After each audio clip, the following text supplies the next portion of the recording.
We love when we see gratitude being practiced, don't we? When we see our children practicing it, when we see other people practicing gratitude, we really appreciate it very much.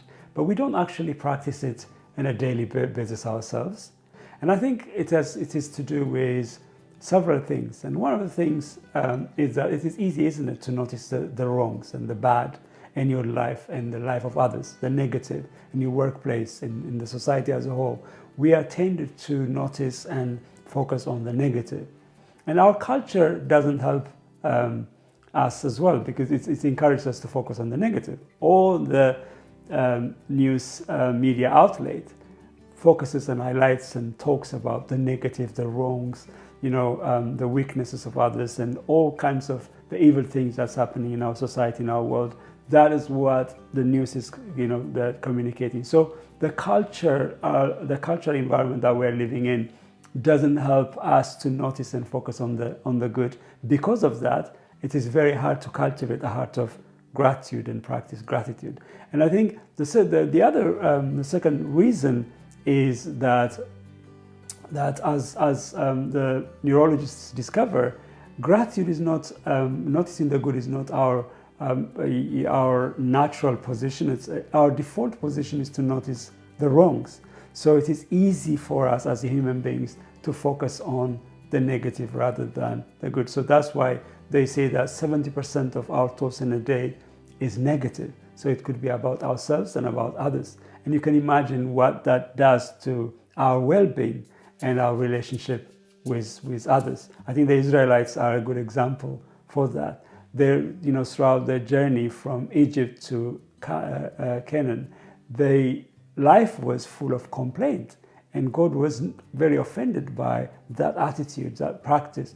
Despite His goodness, His generosity, and what He have done for them, their attitude, primary focus and attitude was to complain, and that didn't help their relationship with God as well.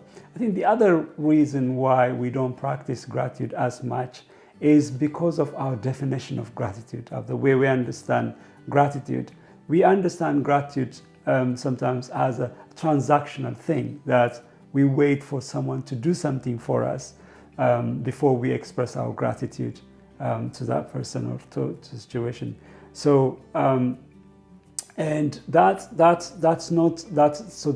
gives us a very passive approach to gratitude. We wait.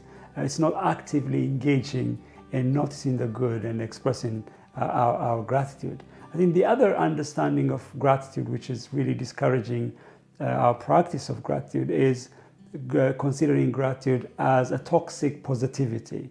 It's a very naive approach to life, that you ignore the wrongs, you don't address the wrongs, you become just naively positive.